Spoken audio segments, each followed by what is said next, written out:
आपको पीआर चाहिए, पीआर पर शॉर्टकट नहीं है, ये आपका आउटपुट है। 2026 के अंदर आपका जो आउटपुट आपकी प्रिपरेशन पे डिपेंड करेगा, आपके लक पे नहीं, भगवान पे नहीं।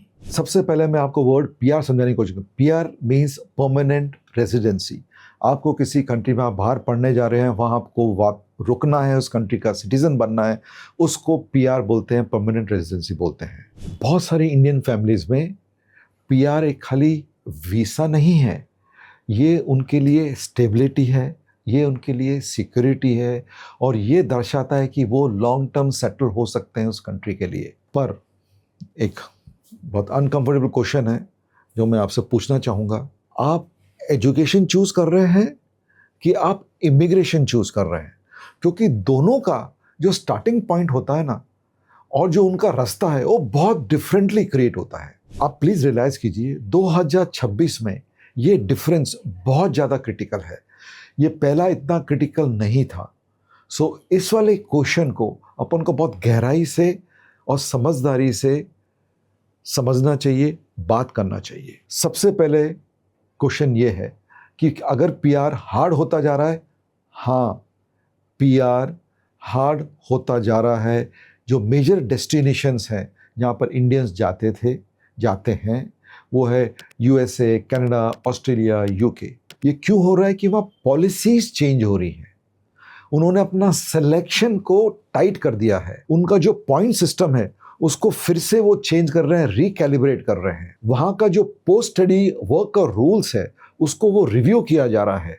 सबसे बड़ा टिपिकल एग्जांपल मैं आपको यूएस के बारे में दे सकता हूँ। आप इतनी सारी न्यूज़ यूएस के बारे में पढ़ रहे हैं, हर एक कंट्री में ये हो रहा है।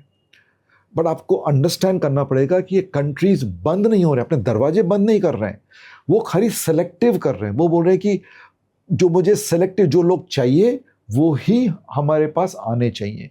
तो आज का जो पीआर है वो प्रोफाइल ड्रिवन हो गया है, वो वॉल्यूम नहीं है। कोई भी आएगा उनको ऐसा नहीं चलेगा, उनको खाली सेलेक्टिव लोग, उनके जो प्रोफाइल फिट होते हैं उन्हीं को वो लोग चाहिए। देखिए, मैंने 3 टाइप के बच्चों को देखा है और उनका बहुत क्लियर पैटर्न मैंने नोटिस किया है, बहुत क्लियर।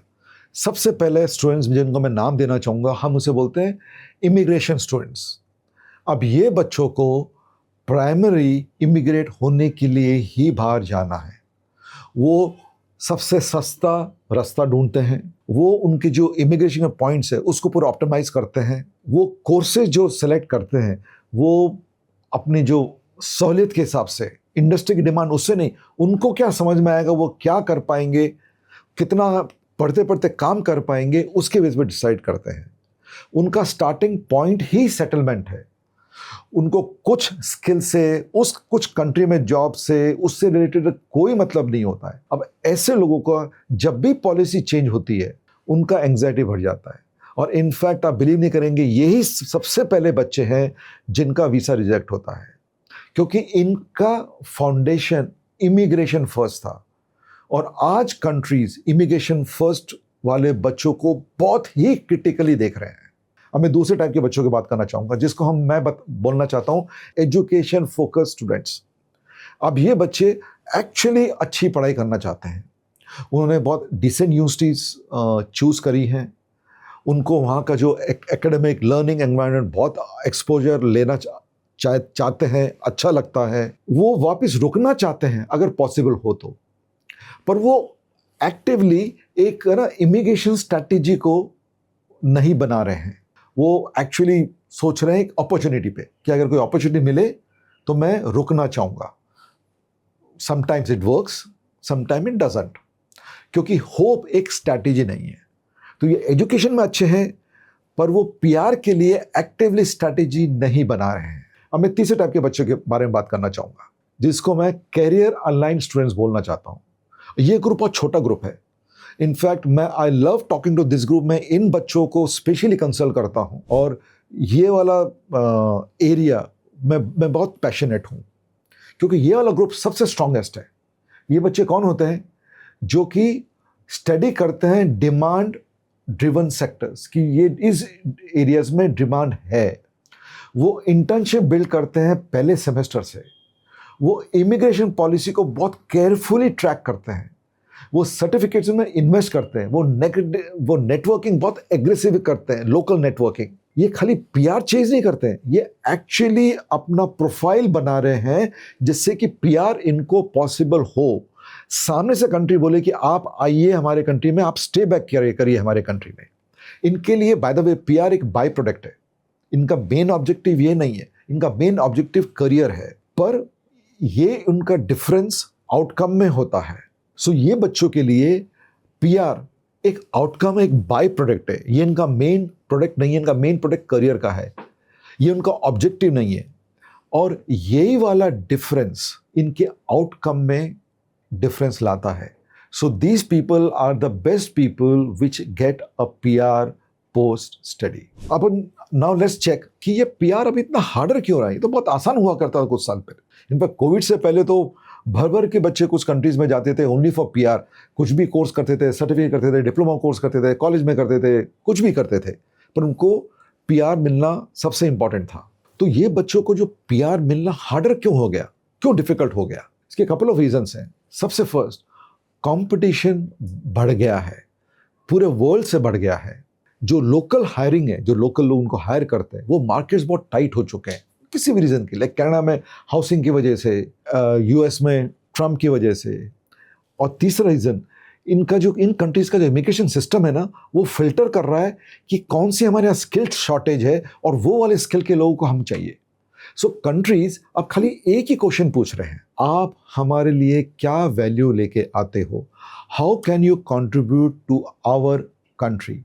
अगर आपकी प्रोफाइल में ये आंसर बहुत क्लियर है तो ये रास्ता एग्जिस्ट करता है, अगर नहीं है आपको स्ट्रेस होगा और वो इंक्रीज होगा।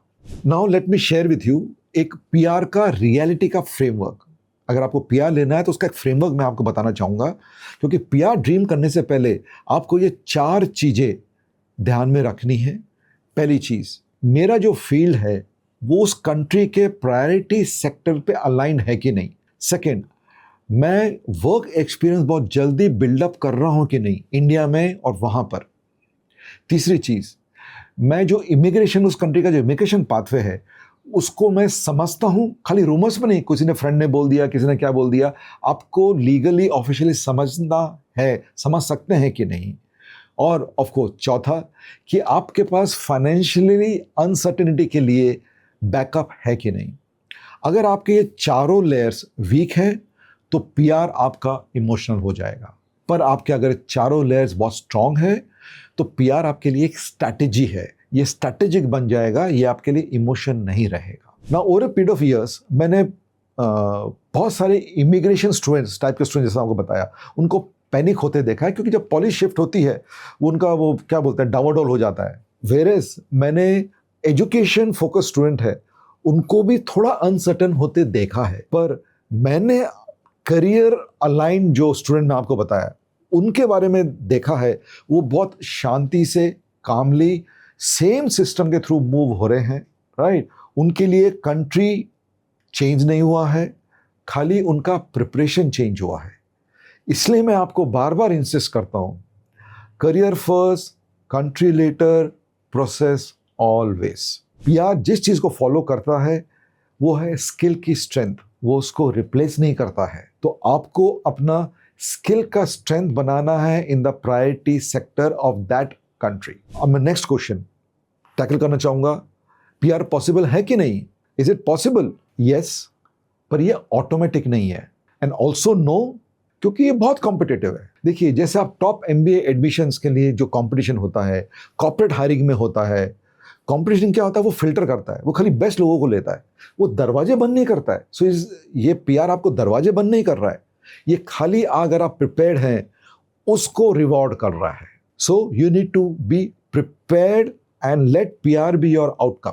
अगर आपका गोल खाली पीआर है तो आपका चैलेंज बढ़ेगा, बढ़ रहा है और बढ़ेगा। पर आपका गोल इज आपका खुद का करियर स्ट्रेंथ। पीआर एक बहुत अच्छी पॉसिबिलिटी होती है, क्योंकि कंट्रीज को स्किल्ड कंट्रीब्यूटर्स चाहिए, उनको पैसिव एप्लीकेंट्स नहीं चाहिए।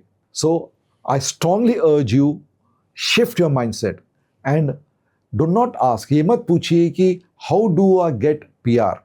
ये क्वेश्चन गलत क्वेश्चन है 2026 में।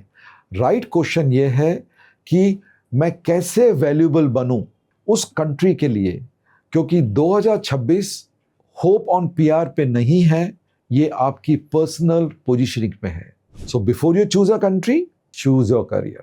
अगर आपको इस टॉपिक पे और डिटेल में बात करनी है तो डिटेल हमारे डिस्क्रिप्शन में है, प्लीज मेरी टीम से बात करिए।